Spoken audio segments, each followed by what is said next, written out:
Hi, I'm Caitlin Hatch, and I'll be discussing learning disabilities with you today.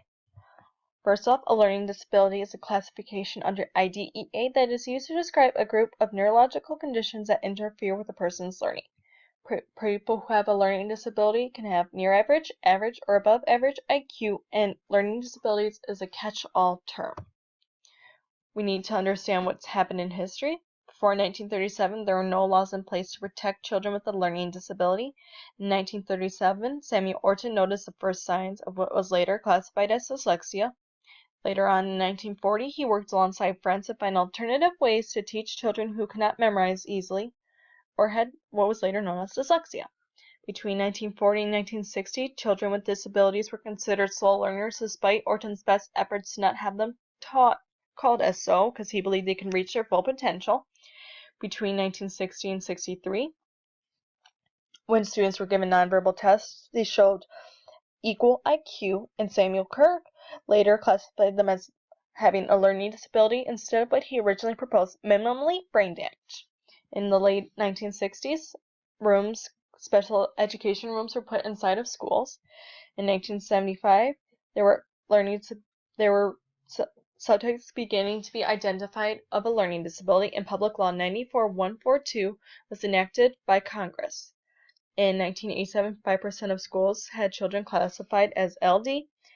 In the 1980s, special education students were encouraged to be in regular classrooms or LRE, least restrictive environment.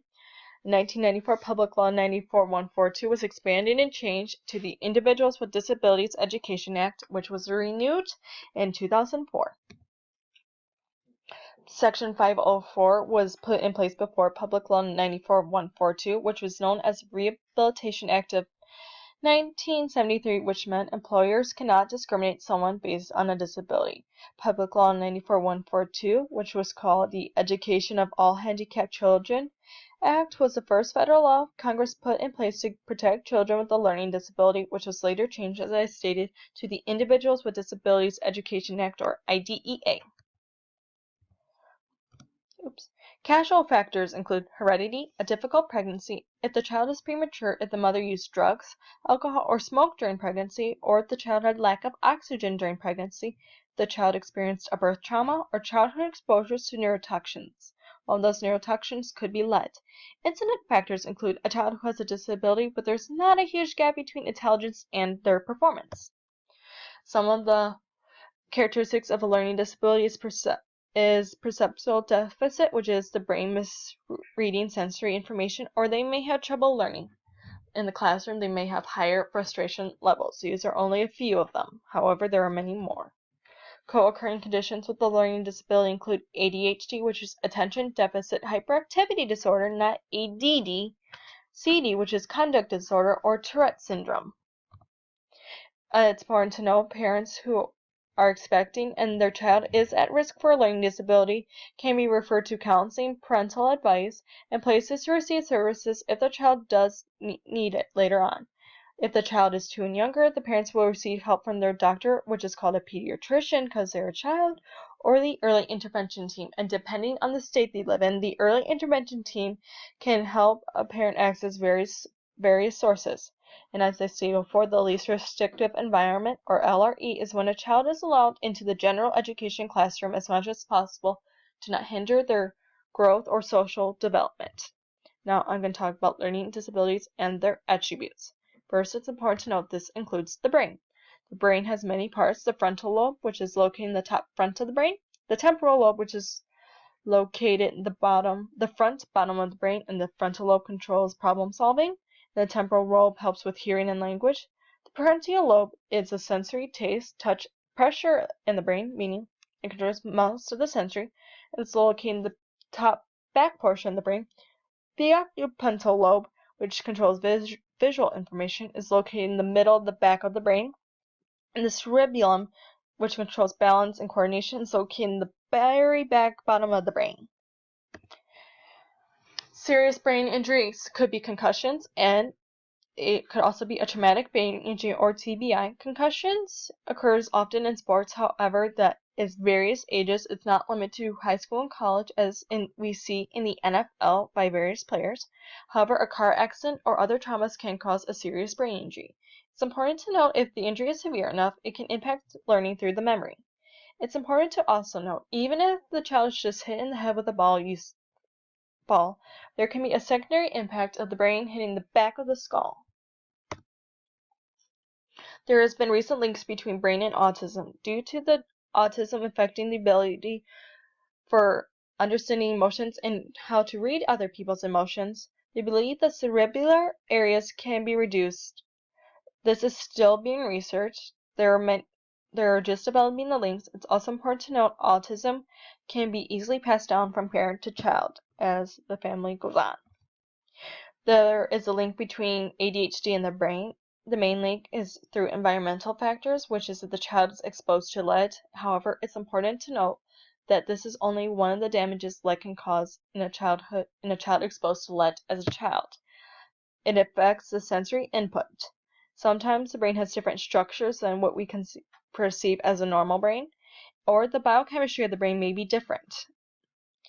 It's important to note that that was still being researched. Along with the biochemistry differences, ADHD and Tourette's syndrome, since they do occur with learning disabilities, it is believed both can be caused by biochemical irregularity. This can be improved through various means of medication. However, it can also be improved through a different diet or the liquids we drink. So put down that caffeinated drink and drink some water.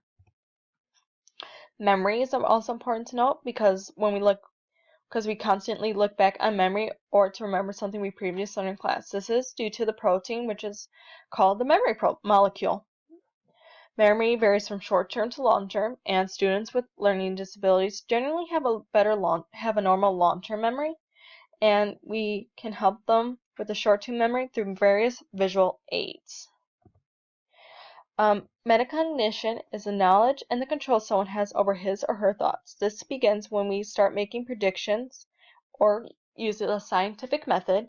And to help students who have a learning disability, visual aids can help. And one of the visual aids we can use is a graphic organizer. Phonological processing is the brain processing sounds in the orders of languages. Someone who has delays in phonological processing can be seen through their speech. Now we're going to talk about the IEP process.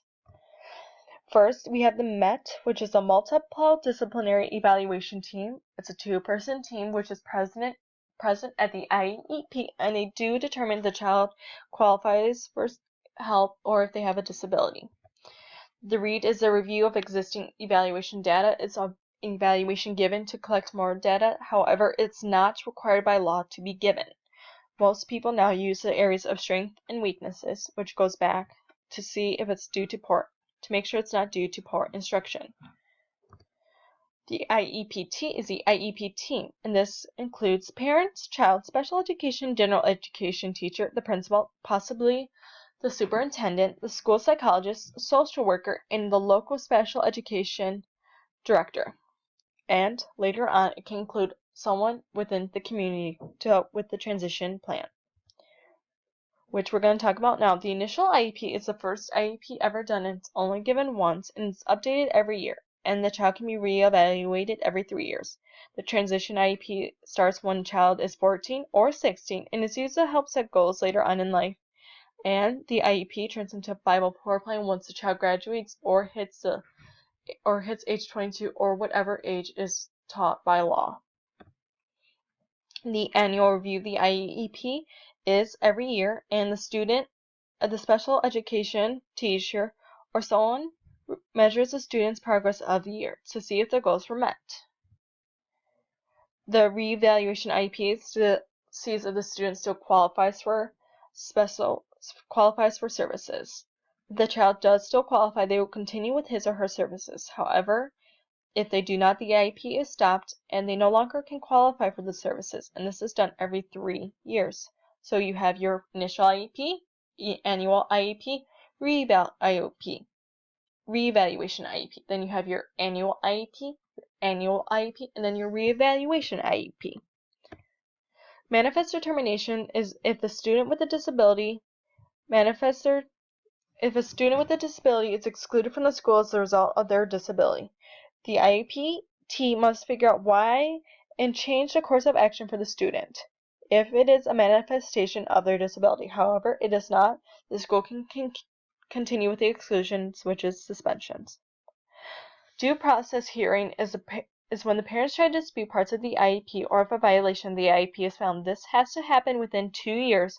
If it's not done within 2 years, it is no longer valid. Violations occur when no meeting is filed, they conduct the evaluation, or limit the IEP. An amendment to the IEP is when there's a change to the IEP, and progress reporting is the teacher reporting the student's progress towards his or her goals throughout the year to the parents. Now we're going to talk about the law that IEP or IDEA has to follow. Laws for learning disabilities. The first law is Public Law 94-142 and was later changed to IDEA, as I previously stated. It's important to note this is a federal law, and states have to, and since federal laws are above state laws, the state has to go above federal law or equal the federal law. Parental rights.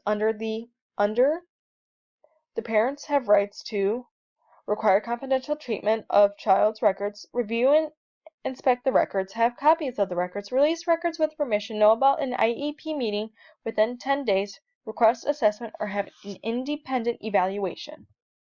The student also has rights. They have the rights to receive a due process, have a defense, be treated with respect, receive a prompt hearing, safe learning environment, a free and appropriate education, and have accommodations.